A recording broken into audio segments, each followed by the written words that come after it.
Welcome, welcome to the OTP podcast, where we bring you uncensored, unfiltered conversations. I'm your host, O, joined by my co-host, Mr. Y and Chini. How you guys feeling?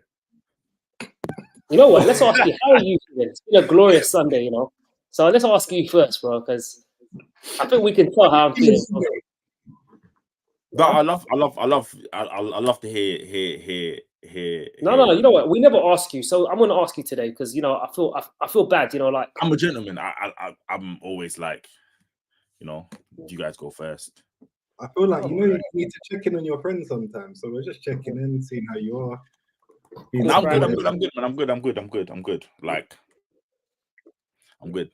You know, like sometimes football affects physical health. I've heard. You know, so I know you've been under the weather and whatnot, so I'm just checking. You know what I mean? Like sometimes. Nah, you know what? Life happened. I got. It's funny, innit? Because like, start of the season, months ago, I was like this would be like, okay, we should really, because it's a whole new midfield rebuild, But right now, I'm just like, damn, man. You know, it is. I always say this, yeah. A lot, and this is when Twitter annoys me, because a lot of people's going ham on like certain things. And I think you're focusing on the wrong things. It's not like, for me, unbeaten is not going to happen again. It's never going to happen again. Get out of your head. But like, so you're going to expect to lose games. It's not losing the game. It's how you lose it. Is how I see it personally. But a lot of people was kind of mismatching. I was having a lot of conversation with people on Twitter about the same thing. It's like, oh, you know, Liverpool's only lost 2 games and these are only our 4 games. I'm like, yeah, but it's how you lose it. If you play a certain way and like, okay, cool, we lost, I didn't deserve to lose, or we fought. That weren't even. Oh, you went straight into it. You really want to see how you feeling. As you're talking, I want to see that dominate word at the bottom minute as you're talking. Yeah, for me, it's like, I don't think anyone was a 5. Maybe McAllister, besides that, everyone is below 5s. I think it was a poor, like, halftime. Oh, you know what? I'm gonna just say it this way: Arsenal dominated from start to end. Maybe the first 5 minutes of the second half, when we tried to slip into a 4-2-3-1 type, or, you know, with 2 people sitting in front. But by that, it was a total domination. But see, the thing about dominations, yeah, that really annoyed me, I'm not gonna lie to you. Is like, because when I saw that, when I saw that team sheet, I was like, that's not a team sheet. Like, Dominic, yeah, was one of the players that I think would have been very integral to have. Sorry, I need to interject because I just asked you how you were. Yeah, I just wanted to see how your mental and physical health was over there. He went straight into the. No. Listen, I've just asked you how your physical, mental health. I'm good. I thought, you know, it was your time to shine. I see you shining. No. You know, and Chidi, how you doing, brother? Let's. You know what? I see you on your face. I'm feeling all right. You know, ended the last episode feeling a bit like, like I was up for the fight. Wait. Don't know if his team had the same chest as him, but yeah, man, it's been a good weekend. I went into work smiling today. Arsenal top on, chest out. Bro, trust me, bro. I walked into the gym today, bro. I'm saying to you, chatting to a few of the guys in there, boy. With, you know what I'm saying to you, that big grin. You know what I'm saying to you. You guys do say you guys are feeling okay and moving to the thing, you know, because right now you guys are talking about, you guys just listen. No, I'm talking about my day, bro. Good, yeah. Everyone's good. Good, bro. Good, bro. Look, you see the thumbs up and everything. We're good, bro. We're Gucci. You know what I'm saying to you? I mean, but let's talk about the game, innit? Because I think we've already started. So, as you were saying, you know, what was it about Liverpool's lineup that worried you? You're enjoying this way too much. I hear it though. I'd be the same. No, honestly, I felt like it was always going to be what you set up with Jorginho and Rice. I thought, okay, cool. It's going to be a physical battle. We need to play. You know, I think Dominic would have had a good game because he's like got the energy, the legs. He's close up running. We needed like those type of people in the team. So when I saw the lineup and I saw Gravenberch, I said, okay, he was playing well. Then he got injured and he hasn't hit anywhere near to where he was in his first 3 games when he played. McAllister is playing well, but small, nippy. Curtis Jones, I just didn't think that was the right midfield. But again, when you look at it, who else would have played? It would have been Elliott or somebody, or Thiago wasn't going to start. So I knew to Arsenal were going to win the game in the pitch. It was going to be a battle, and I thought we would be at least up for the battle. But it was a bunch of passengers. And I'm very disappointed into that. I don't think we looked like we had energy. I don't feel like we looked even a shimmer of ourselves. And that's not taking away from Arsenal's dominance, because I thought Arsenal would be dominant. That's the first thing I said. I said this midfield is not going to be dominant, but I don't know what Klopp could have played in that midfield. People said play Trent in the middle, it still would have been dominated. Play Gakpo in the middle, still would have been dominated. No matter who played in the midfield, I think we would have been dominated at that time.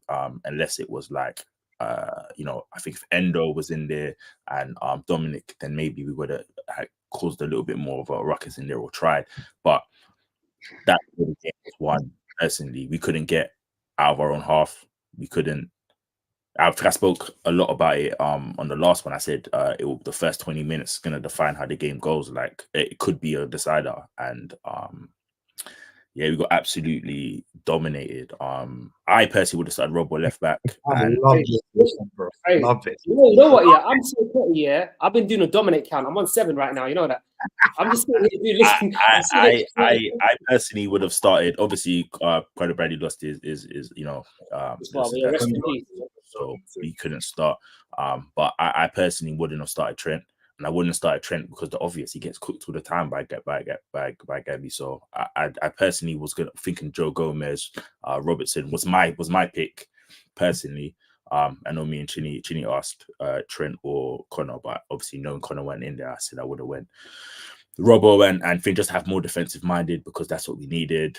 And again, to add another count, dominant, because I like even numbers. We just got dominated across the whole pitch. To be fair, there was not one. Like 50 Shades of Grey, bro. 50 Shades. There was no positives. The only positive I can take from that game, the only positive I can take out of that game, because was the fact that Thiago was able to get a little 5-minute cameo. And that was a terrible cameo as well, because he gave the ball away within like 2 minutes. So honestly, I have to put my hands up and say, well done to Arsenal. I still think it's one of the ones where I can't even sit here and go, oh, Arsenal was like, I was going to say the D word again, but I ain't going to say that, pause.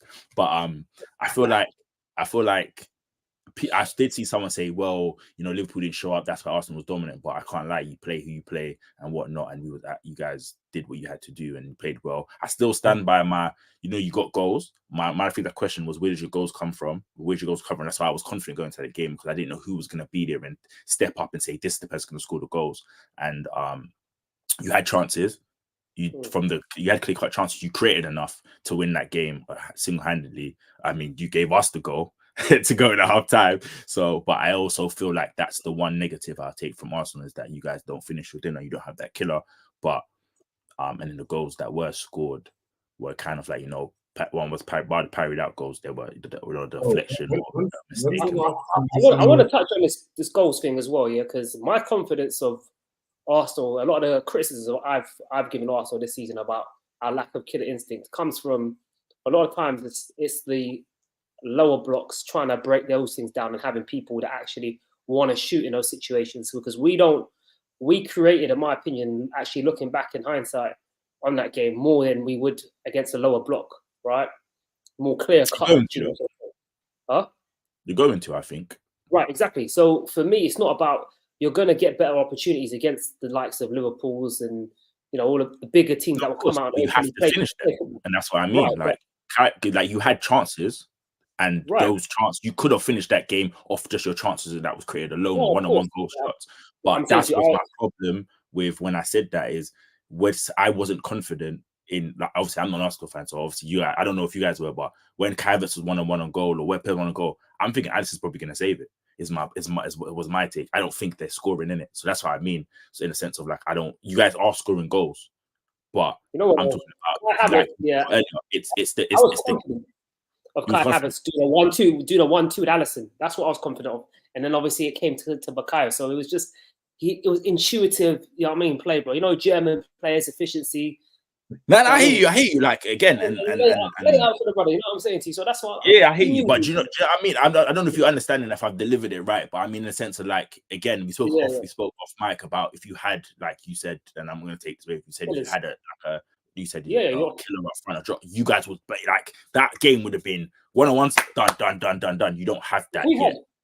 If we had a killer, we'd be clearly, in my opinion, right now, we'd be clear top of the league. If we had an Osimhen in our team, a striker who's physically dominant, can get goals, right? And you had maybe you score goals. I don't know if you're top of the league.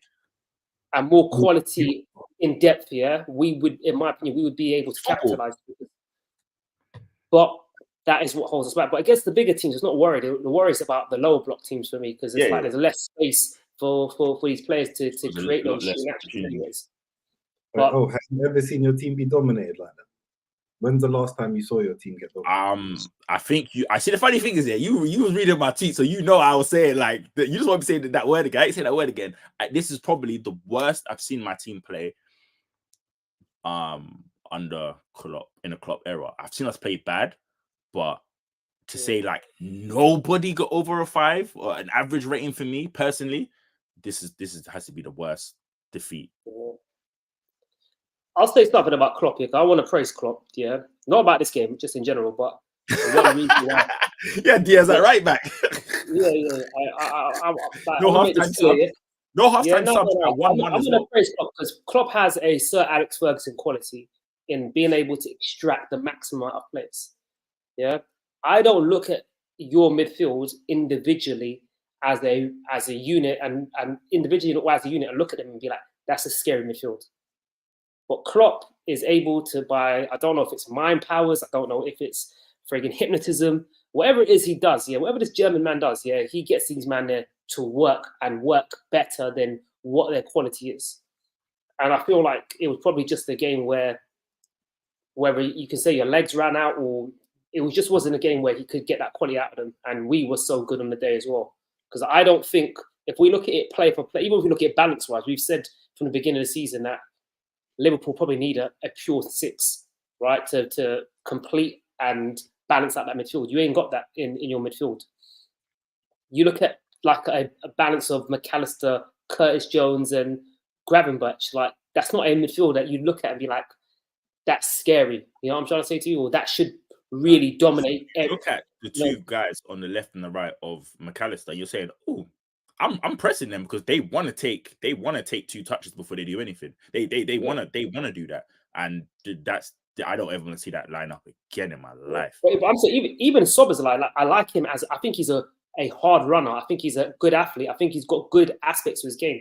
But if you look at him as an overall midfielder, I don't look at him and think, wow, I want this guy. Like, this guy is top of the range. I think he suits Klopp and what Klopp likes in midfielders. But I wouldn't look at him and be like, he is an elite centre midfielder. It depends on what you're looking for and what system you're trying to play him in. So I hear that. You know, and it reminds me similar to how you lot back had Henderson, Widgie, and you know, like that thing where you're looking at 2 set midfielders where you're looking at them like individually, they're not the best, but they're able to do what the man wants. And that's why I've got to give him a thing. But chickens came home to roost, innit? Quality is quality, innit? And obviously the quality weren't there, innit? On the Emirates on Sunday. And it was a glorious Sunday. I mean, I'm going to let Chinny talk because he's been the more positive Arsenal fan. So I think it's only right that his voice shines today a bit more than mine, because I'm more the pessimist. To say. Because it was so, I don't even have that much to say. It was so one-sided. It's very clear. Like, there's not much to say on it. Like, we dominated you. And we absolutely battered you in every aspect. We let you have the ball where you wanted to have it. And we sat on our low block, which is more or less, it's one of the best low blocks in the league, if not the best. And it was just, we dominated where we wanted to dominate. For me, there's not really much to talk about in the game. I have some questions for O about how he feels about his Mr. I'm back and Van Dijk. How do you feel about that? What was my comments for that? What, that Van Dijk's back? That's not what I said though. What did I say? That Van Dijk's on his way to being back. I said everyone's gassing that Van Dijk's back. I don't think he's back, but this is the best version of Van Dijk we've had in a long time since his injury. I'm a realistic fan, innit? Like, he's made many mistakes. You know, he's made many mistakes, and you can't make mistakes like that at the back. But this is still one of the best You go to last season before his injury, is still one of his best run-up. Why not? This is why your centre backs are being compared to him and whatnot, because he's this season for those reasons. So we can't act like he's not. He's just been playing shit. He's made mistakes. You're a bad man, you know. Oh, you can't. We can't lie and act like he's been shit. No, you know what? Listen, I'm gonna be fair, yeah, because if we look at this game as in totality, yeah, in totality, if we look at it, it was a game where 3 players who are usually very reliable are responsible for mistakes, right? If you want to put that, you can say Saliba on obviously the goal that we gifted you lot, and on your side, obviously the whole Virgil and Alisson mix up, right? In my opinion, I'd give that more to Virgil because I've got the same energy I had for Virgil's Saliba. mistake. Yeah, I'm for not me, blaming Alisson. He let the ball bounce twice. Yeah, I think you should always take control of the situation. If you haven't got that situation under control, that's down to you.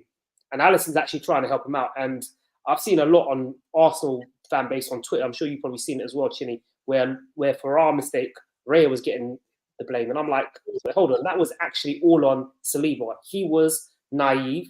He thought he could control Diaz, but Diaz being the type, South American, they've got that never give up attitude. He came around the side, got the little toe on it, and ended up hitting Gabriel's arm and going in. So West Ham played, right? You remember Zuma's clearance where he left it to the goalkeeper and he was like, actually, I'm taking this, end up clearing his own goalkeeper for it. That's what you should do. Van Dijk let it bounce twice exactly. Before anything happened. So before anything, he let it bounce twice. And then Martinelli wakes them. I mean, again, we've seen everybody be pushed off the ball once or twice. So it's just your moment. Enjoy it. I mean, for our mistake here, I was annoyed by Saliba because I feel like unless the goalkeeper calls for it, if you don't hear the goalkeeper coming out like saying that's my ball, why are you waiting on him to come? Like it don't make no sense. Like I thought it's Saliba. Right, and vice versa especially when you're supposed to get rid. And vice versa with Alisson. Alisson hasn't called for the ball, and then actually when he sees his defender in a bit of trouble, he actually comes out to try and help him. Ends up hitting Van Dijk. Yeah, so it's just a comedy of errors, isn't it? Really, but yeah, I mean, I've been sitting here right because we've used the word dominate, so I thought I'd just go on Thesaurus and just have a look at different words I can use to describe this victory. So there's controlled, regulated, supervised. Regulated, man. I'd say Liverpool were very submissive, timid, unassertive, under one's thumb. I think those all accurately convey what happened on Sunday. It was glorious to see. 50 Shades of the Carpet, bro. 50 Shades of the Carpet. That's what we should have named the episode. No, you know what? Yeah. Firstly, I've been very critical of Jorginho at Arsenal. So I want to give Jorginho some props today because when we used him earlier on in the season, we were using him as a lone 6. And we had Rice playing left 8. And we didn't really adjust our system for Jorginho. And what ended up happening is he ended up getting overran. It happened twice, 2 games in a row, if I'm not mistaken. It happened at home to Tottenham. And he ended up making a bit of a mistake for their equalising goal. And then it happened also at Chelsea.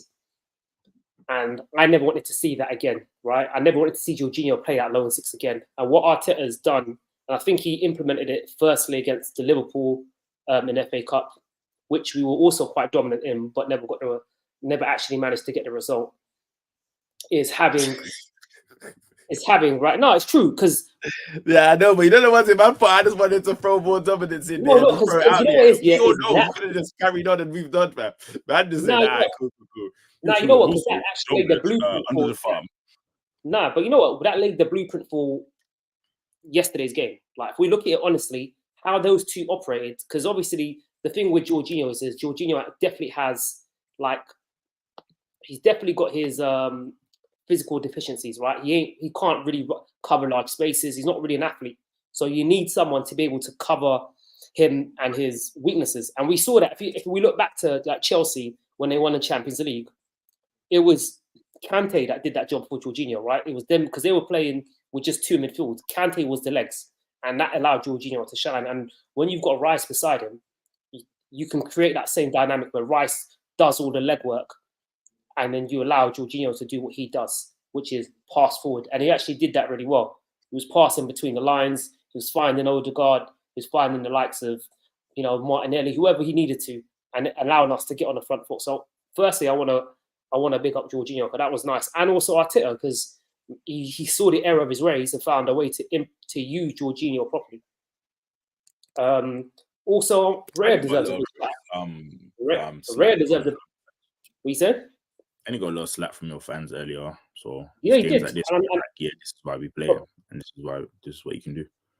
No, you know what it was. Like I said, I think the manager was using him in this. There was no changes in the system before to accommodate him. It was just like he was just being slotted in the same way Rice was. But you can't, if the player doesn't have the same ability or physical abilities of Rice, you can't expect to use him in that same way.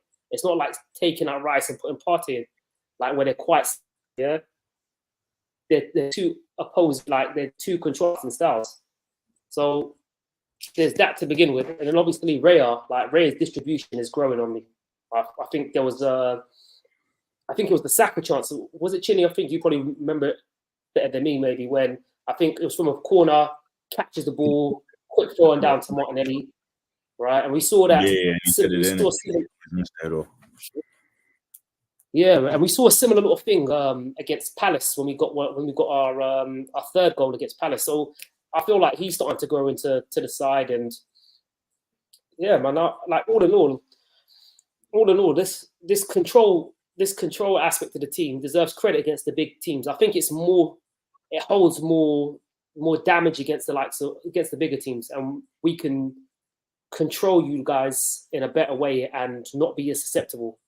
My only apprehension, or the things that worry me, are more about low blocks and whatnot. But all in all, man, when I watch that game back, when I reflect on it, we were very dominant. We controlled that midfield.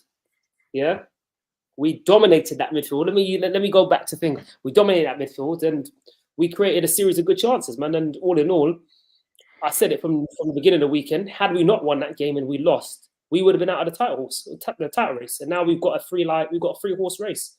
And I don't think we've ever seen a 3-horse race, well, in a very long time. When was the last time there was 3 teams competing, right? And you'll probably go back to when Leicester won it. It's probably the last time. Yeah. And even then, for a long time, it became a 2-horse race, because Arsenal came out of it and then Tottenham kind of got into it. So it'll be interesting. I think one of the things that we need to do really is if we are able to beat West Ham next week, I think that will kind of be the end of a really tough run for us. And then I think the fixtures get a little bit easier. Not saying that we're going to go out and win all those games after West Ham, because that's never a given. But I think it would be interesting, because it'd be nice to see the dynamic of 3 teams all pushing for a title. Oh, just before we move, yeah, what did you think about Arteta's, Arsenal celebrations? I have no problem with stuff like that, man. Like I said, the one thing about Klopp that I love is the things that they're cussing another manager, but I find it weird. I can't lie. I wear ADHD in it, so I'm more about the the charisma, energy, enjoying and basking it. Like, you have to remember, I looked at a stat last season you guys got 6 points from us. This season, 6 points from us. That's a change there. So you have to look at these things and say, yeah, boom, like, enjoy the moment. Like, a lot of people, like, their things don't rattle me personally, innit? Like, I just feel like enjoying it. Like, you won. Like, Twitter was glorious, bro. Jamie Carragher, one of the club legends, glorious, bro. He was rattled, bro. The hate. It just inspires us over here. The hate. He was more rattled than OJ on Twitter, innit? He was more rattled than OJ on Twitter. How was I rattled? I didn't say nothing that wasn't true. Hey, listen, you try to take money from me on Twitter, bro. Oh my God! You know what? No. I'm forever making bets with people. You want to be supporting City, like, bro, like they're your enemies. But we all agree that City's gonna win the league. Yeah, we do. Because what did I say that was wrong? Didn't it? You lot decided to bring in City as a cop out. because your team just got banged out. How was that a cop out? We got back. Like, I'm not saying here copping out. My team, I told you my team played shit. I've You commented know what? We got banged out, but guess what? You lot are not going to win it anyway because of City. I didn't say that. I said, yeah. Yo, I can't lie. Well done. It's just a shame that City's gonna come and just clean up. Like that's what I did. Man was trying to rain on our parade, you know. You can't let us enjoy the moment.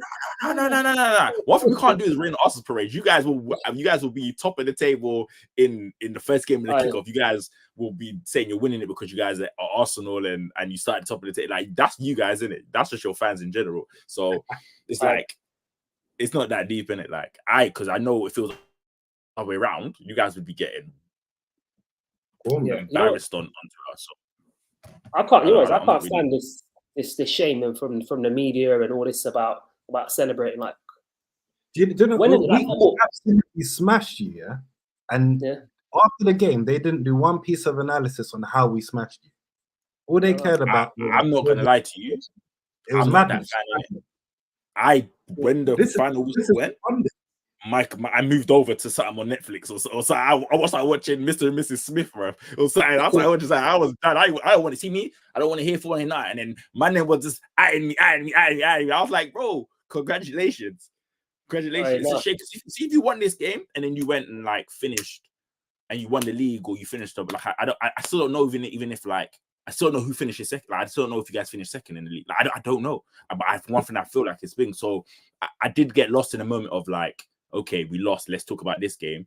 And I was thinking about it's a shame because I'm looking at it as like it's a shame because City's just it just makes it easier for City's like, yes, that's what we needed. Bam, gone. So yeah, but you know what though, like going back to this media thing, like, bro, football's supposed to be enjoyed, you know, like growing up, obviously, bro, school was bants, bro. Like when another team lost, it's about, you know what I mean? Like you want to enjoy these moments, especially you're beating a title rival, right? And had Arsenal lost, everybody would have said that was the death of their title race. So for them to go out and enjoy and celebrate with their fans, you know what's crazy? I didn't think it was, you know. What? I didn't think we didn't get a result. It was the end, you know. If Arsenal lost and we're 8 points behind Liverpool, you're telling me we're in the title race in February? I don't know, you know. I hear you. I don't know. I don't know if it's like that black and white. I'm an old school like believer of like football and 8 points because we've been points clear and I know City's the team we slip up to in them times, but I'm an old school like on your day, So I don't know. I'm not saying you guys are gonna win it because I still think City's gonna win it, but I could see like like I'm gonna keep it at 1. I'm gonna keep it 100, right? We still gotta go to Etihad. We still gotta go to United, Old Trafford, right? And then we still gotta go to Tottenham. So I'm not like those are 3 games traditionally that have always been hard for us. Yeah. Don't be scared. No, I'm not being scared, but I'm saying to you, hey, yo, let's keep it a buck, yeah. I hear you. If you don't beat Liverpool, you have to get a result at the Etihad. You can't get away with a draw. Does that make sense? Like obviously, you want to. Like everyone's saying, we have to beat City at like for me, I'm still like I don't think these games for them to win the league. I'm talking about you guys like still being in and around the mix. No, you know what? Because if you look at it, let's keep it real. If we'd lost, we would be on points with Villa. No one's talking about Villa in this title race at the moment, right? So how are we now going to be like, right? You're going to throw us into perhaps more of a top 4 race with the likes of Villa, Liverpool, Spurs, and United. Yeah, with those 3 teams. That's a good point. So I'm not going to sit here now and turn around and be like, right, you know what? Like that was monumental because that was almost like a make or break. You're in February and you're 8 points behind, and you still got a lot of tough games to play, and they're not at home. Got a lot of games. There's still a lot of competitions. So all your games where you don't have the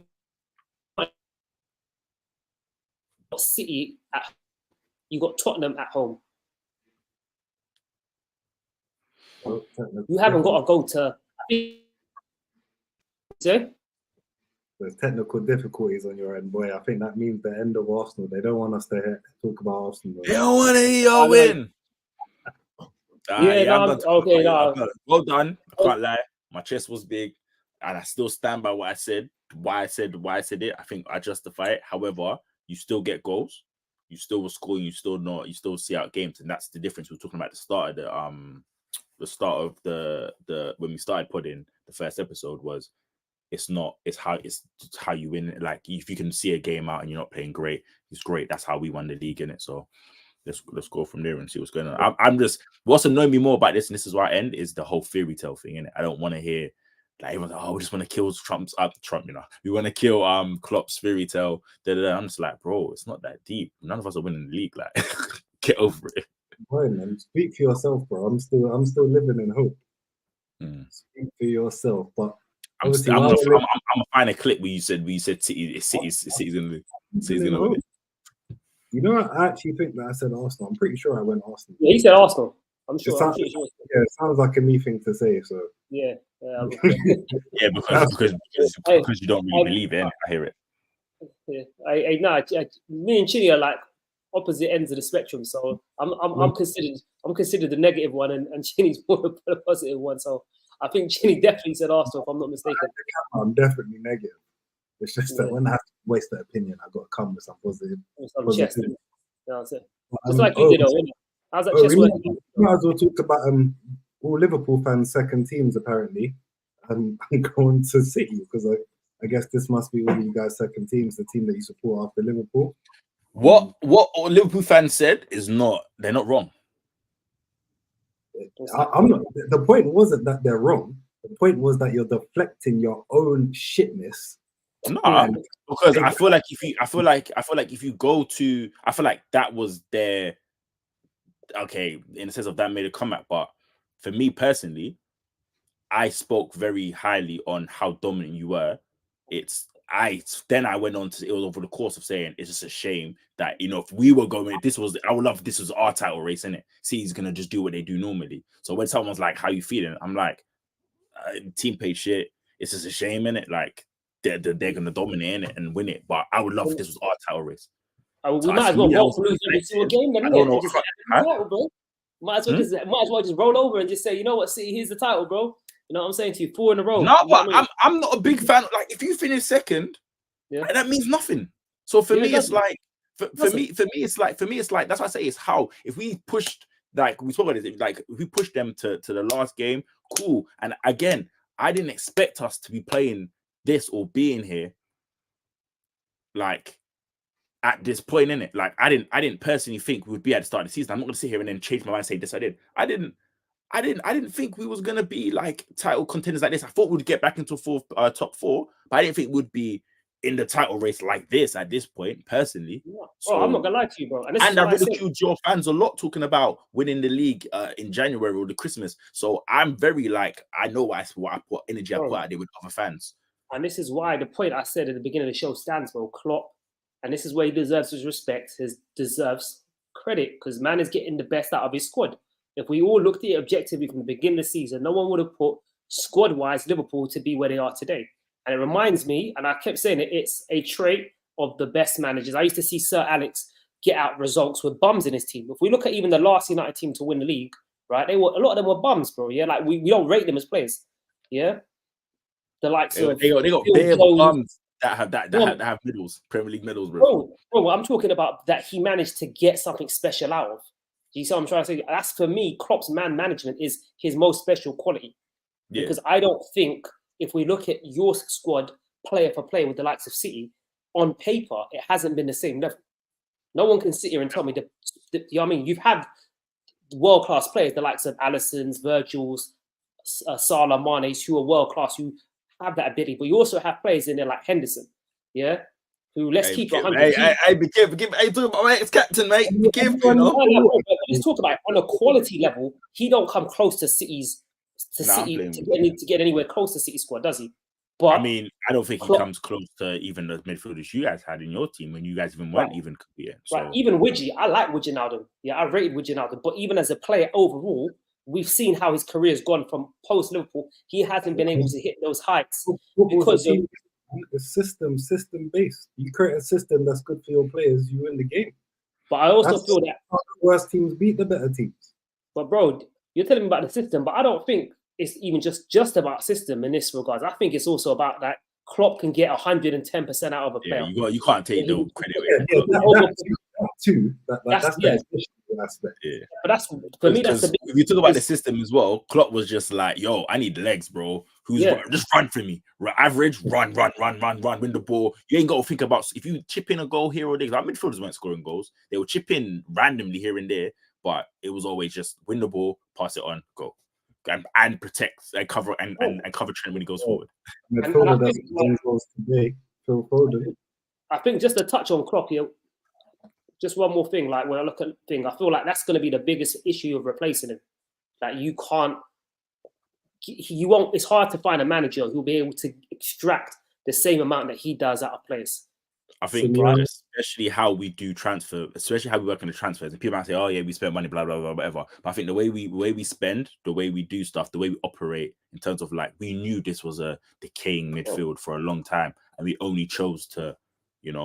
We even like some of the sales we've had, we've let a lot of people walk on a free, rather than getting rid of them in the season before and replacing. So like, we've been like, oh, Jude's 20 million too much. Oh yeah, this person's 10 million too much. So I just feel like a manager that doesn't have Klopp's type of, like, for example, people want to come and play for Klopp, so we have to also factor that in as well. So it's gonna be hard.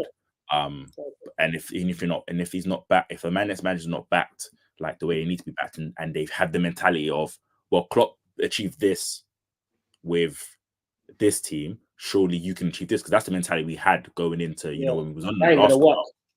And it's not going to work now. And that's another reason I want to touch on this before we move on, is that's another reason why I think Klopp's left as well. I think Klopp knows Liverpool's boards and FSG and whatnot are just like, well, we got Klopp. Klopp's doing what he needs to be doing. We don't need to do it. Like, it's cool, innit? And I feel like Klopp knows. Klopp had a bad season, and 9 out of 10 times the manager would be fired. Like, if they had 2 back-to-back like terrible seasons. And I feel like they're just like, Klopp, we're cool. In Klopp we trust, and Klopp knew that he can't do that no more. And he's not being able to produce at the same level. The team, the FSG would have still allowed him to. I'm not going to say mediocre, because I think what Klopp's been given versus what like he deserved. In terms of investment, winning the Champions League and not really investing, or winning the Premier League, not really investing as much as I think I would like a club to win. I think Klopp knew that he could do no wrong in their eyes. And when you can't do no wrong, that's an element of naivety. And sometimes managers need to move on before it's too late. So, I'm gonna keep it. Yeah, you know what it reminds me of? You see that Malcolm X quote? He's like, that boy's starving. Yeah, that's what it is, bro. Klopp is starving at Liverpool, bro. Them man ain't feeding him scraps, and he's having to turn water into wine. And he's going everywhere and doing it. Dortmund, he's going there and making, he's telling what he's making people like great. He's turning people into good footballers or moving them on. But you like, look at if we compare what he has to do and Pep Guardiola has to do, it's chalk and cheese. Like, Pep's able to sign almost not everybody, but exactly what he likes and the quality of what he likes, and he's just then able to just focus on coaching. Whereas he's been able to do trial and error as well. He said, Ferran Torres, it's not going to work out. Go on next. We're going to sign. Who went to West Ham? Phillips. Yeah, that's what I'm saying. And have this guy and play like what 1, 2. We played like under 5 games, and how can you do that? Spend money and play that much games. But anyway, that's another conversation. Let's go back to C. Chidi, what are you saying for C? Just coming back off watching this game, not like Brentford had some chances.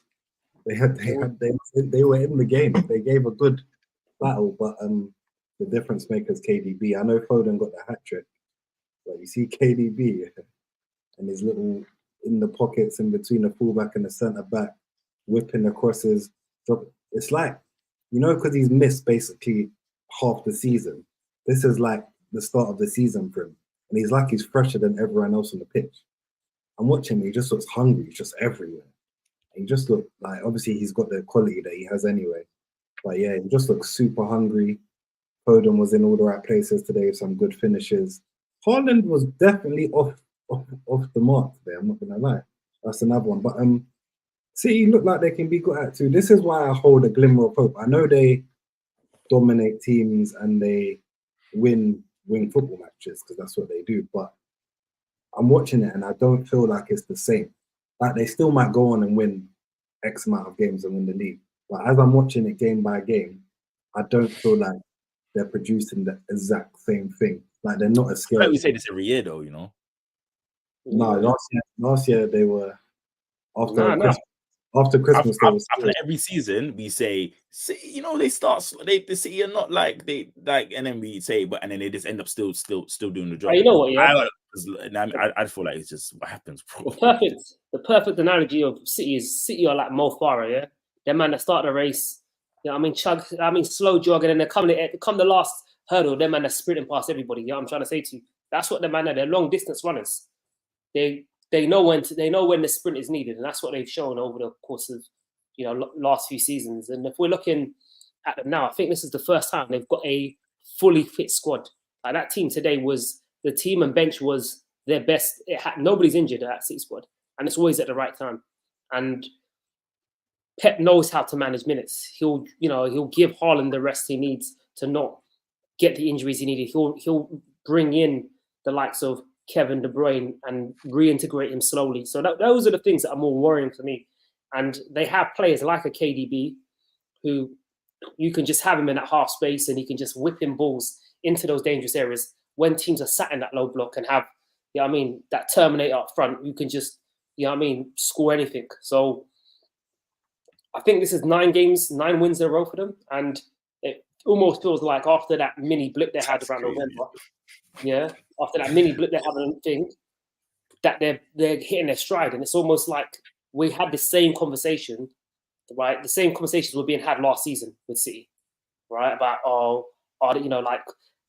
are they the same, whatever. And then they go on that long extended run and they're already on 9. And I think... I'm just looking at their fixtures coming up. They've got Everton on the weekend at home. Yeah, that should be a win. It should be a win, but... Yep. No, but I'm saying, bro, home games... You know what? Winning. This is Chile just going through and saying, this is where they can drop points. This is where Arsenal can... Yeah. Bro, forget about it. Everyone can lose, man.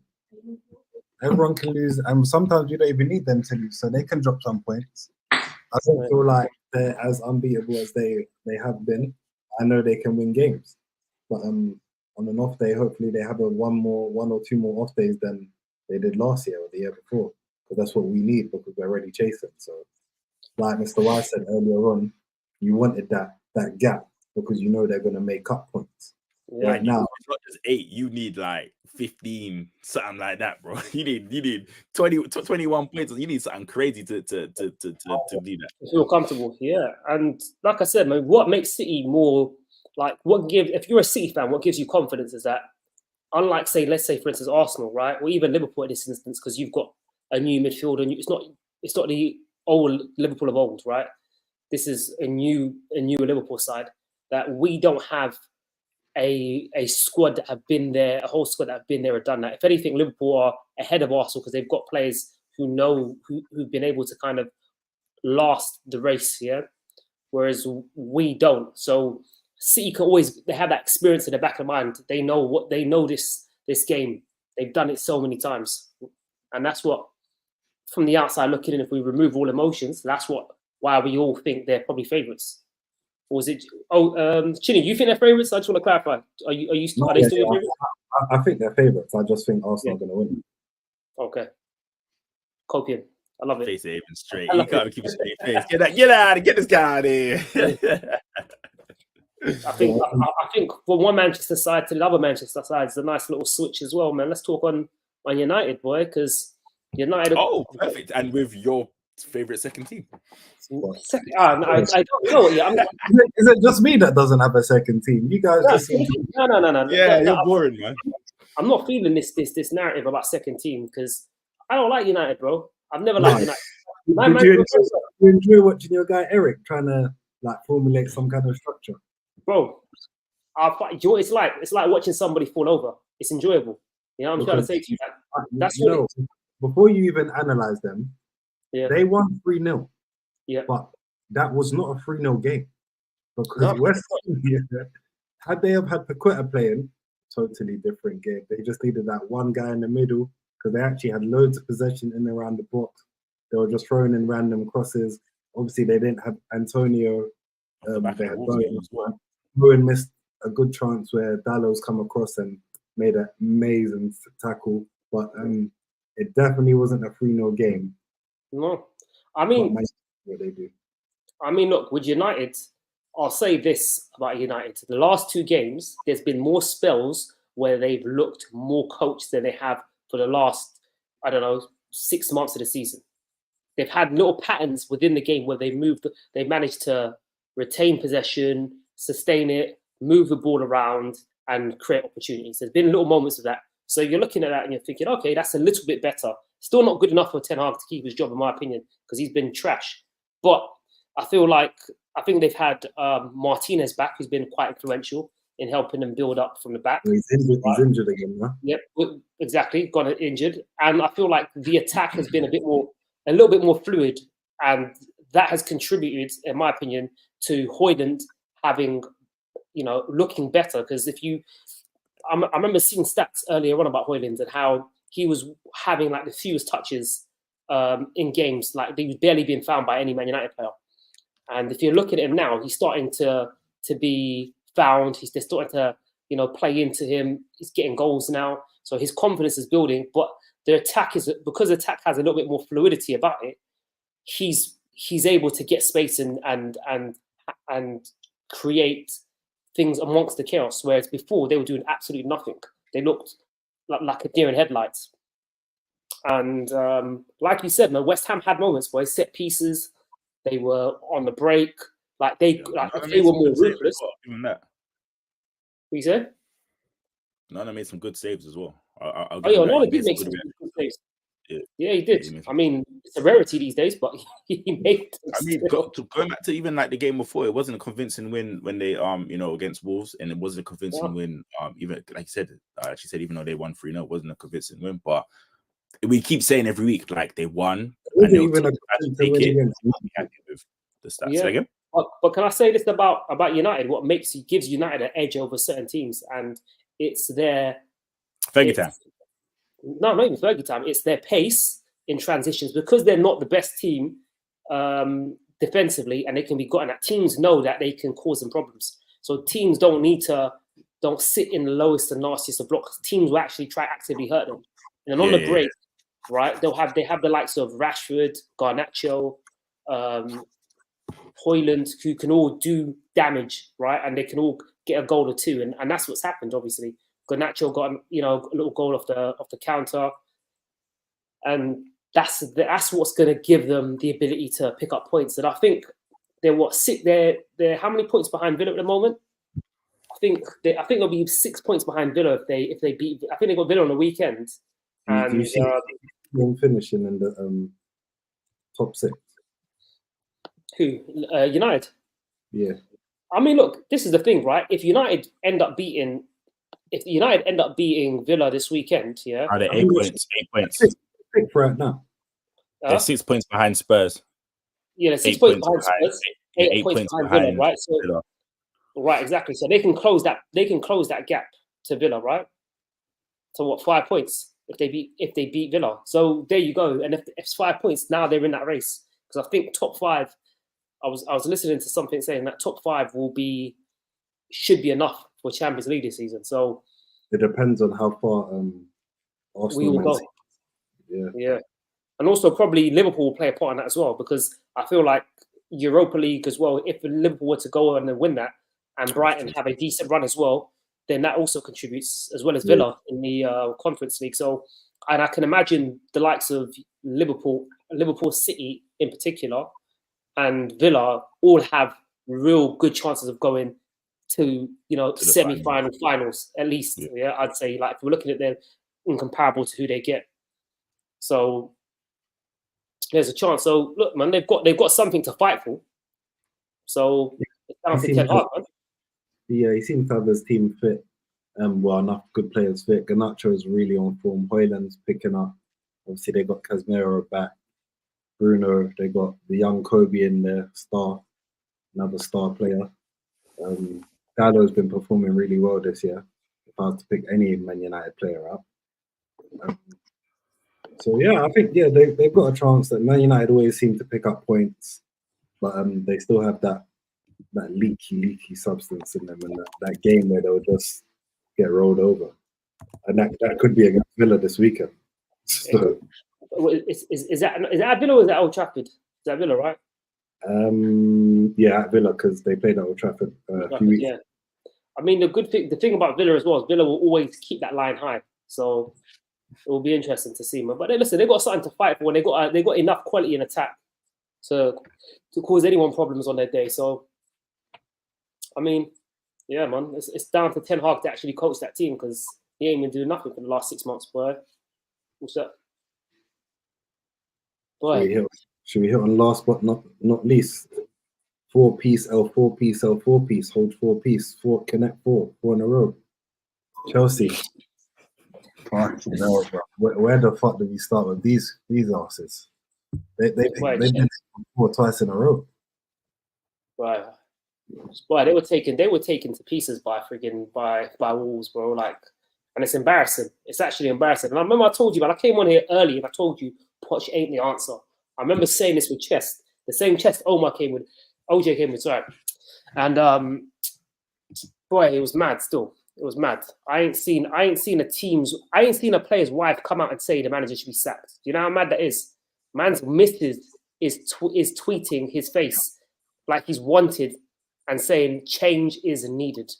And I was baffled by that. I mean, fuck. Chelsea, Poch ain't really the man. I've said it's like a boxer who's had a good career early on in his life, but he's aging and his PSG career didn't show anything different. And he's gone to Chelsea and the man ain't doing any better. Who has he improved? Let's look at it simplistically. Which player has developed under Poch? When he had Tottenham, Dele Alli looked good. Kane improved. Eriksen looked better. Alderweireld. Do you know what I'm saying? That whole team, you could look at it and be like, he's transformed these guys into players that look like they could go to a United if they wanted to and do bits. Son was better. Who has gone better in that team? Caicedo looks half the player he was. They're playing him as a lone stick. I wouldn't even say that. They've got Palmer. Yeah, all right, Palmer. Listen, but Palmer's betterness is different because we don't know what Palmer was.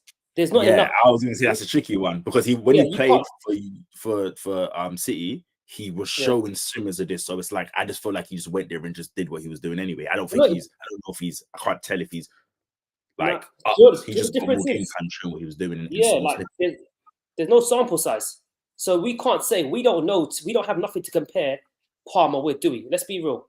Palmer played a handful of games for City as a sub and in a few odd starts, but he never played. He was never given a key role in that team. Mahrez had that side on lock, right? And then what did we see him? We saw him in the Community Shield. We saw him in the Super Cup. But outside of that, he hadn't started for City in the league. I also feel like he's mismanaging a lot because I feel like he kind of like.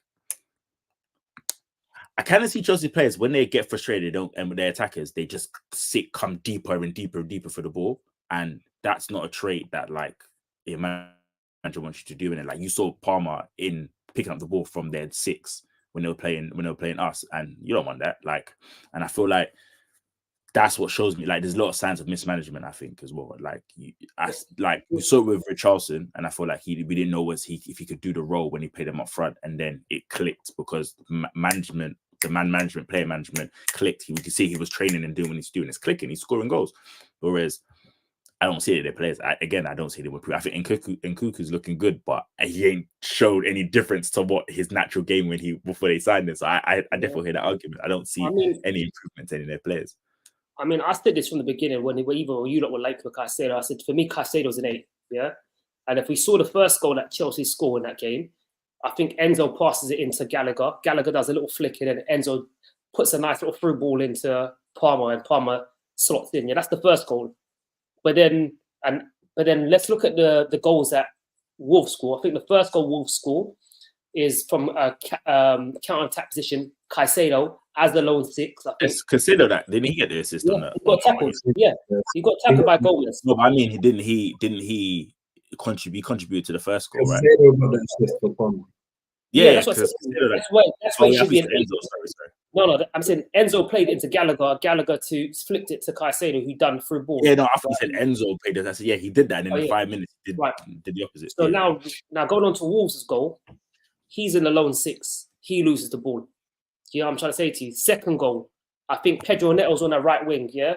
And he's the one that puts a little pass, like, passes the ball across the box for Aït-Nouri, who runs off the back of Caicedo. Again, Caicedo being in the lone six. Caicedo's never been the guy in that lone six role.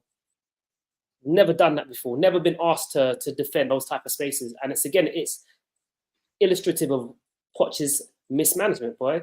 And in the game, although Wolves could have scored more chances, there's moments where you see little play from Chelsea. They've got quality. They'll move the ball around. Really nice little patterns of play, and you know what I mean, like nice on the eye, fluid football. But then there's no cutting edge. You got Sterling. I don't know what Sterling's doing, bro. Like, and it's crazy. He started off the season so strong, you know. I was like, oh, Sterling's gonna show why he. Bro, Sterling's on holiday, bro. Like literally, bro. He's kicking back. He's back a yard, but in London, he's back a yard. He's chilling. It reminds me when Brendan gave him that December break. I feel like he just needs December breaks now. Bro. Give me my bread and let me retire. I'm chilling. Bro, it's a joke for them, bro. And the fact that I saw a stat today which made me laugh, yeah, that they've got more points under Graham Potter than they do now. Yeah. I remember if we look at what said that they've scored. Is it they've scored or conceded? Like one's 39 and one's 38. Like they've scored 1 point more than they did. Yeah. So, and if we look at what Potter had, remember Potter never had Caicedo. Potter never. Who did he have? He had the likes of Koulibaly. Remember, it was a very mad thing. Right? Mendy, Koulibaly, Adrian Kante, Jorginho. It was a squad that were, in my opinion, it was like a mix and mash squad. They were a lot of older players, but if we're looking at if we compare the squads of then and now, I'd definitely say although the team is younger, they're still a better team. They're still player for player wise an upgrade on Chelsea's old team. They got Nkunku up front. Who did they have the season before? No one. Aubameyang. When did they trial him and then send him back? It went last season, innit? In January, like he was there at the start. Yeah, so there you go. Like, and Aubameyang's, and it's not the Aubameyang at Arsenal; it's the washed Aubameyang. Let's keep it 100, bro. So it just shows, bro. It just shows, man. You can't have a bum coach kids, and the fact that none of them have improved. The fact that he had Chilwell running around left wing like he's Gareth Bell is insanity to me in the beginning of the season. You actually injury or what, but he is trash, bro. I thought he was good, like really good. He's trash, bro. And Caicedo must be kicking himself because man had the chance to go Liverpool. He'd be like him and McAllister in that Liverpool midfield would do absolute fucking bits as a pairing under Klopp. And instead, the man's gone to London. You know what I'm saying to you? To do what? Brighton are in Europa League. Man, them man ain't making Europe. Well, somehow, you know what I'm saying to you, man. You know what I'm saying to you, man went to Chelsea to recreate a picture he had with his Marge on a car. That's all he did, bro. Man went there for sentimental. No, bro, that's it, bro. Because that's it. Man was in a Chelsea shirt with his mum round there sitting on a whip like this. That's all he went to Chelsea. I saw that. Yeah, I saw that still. We saw the promo, bro. We didn't speak about the fact he wouldn't slap there. We knew he wouldn't slap it because what they asked him to do wasn't going to work out. But you lot would have him do the same thing though. But your manager Klopp can just do that. Klopp is a different breed of manager. Poch is to start a play. They would have been very closer to what he's doing at Brighton than what he's doing at Chelsea. But I think that's a good place to wrap this show up. Yeah, we like to keep it around at the old hour mark. So there you go. I want to say thank you to the viewers. Make sure you're subscribing. Can we just pause for a second? Can we just have a quick moment of silence for that domination? Anyway, I want to say thank you to the fans, everybody who's watching, the viewers, liking, subscribing, and everything. I want to say thank you to my co-hosts, Chinny and Mr. Y. And just say we'll see you guys soon. Peace.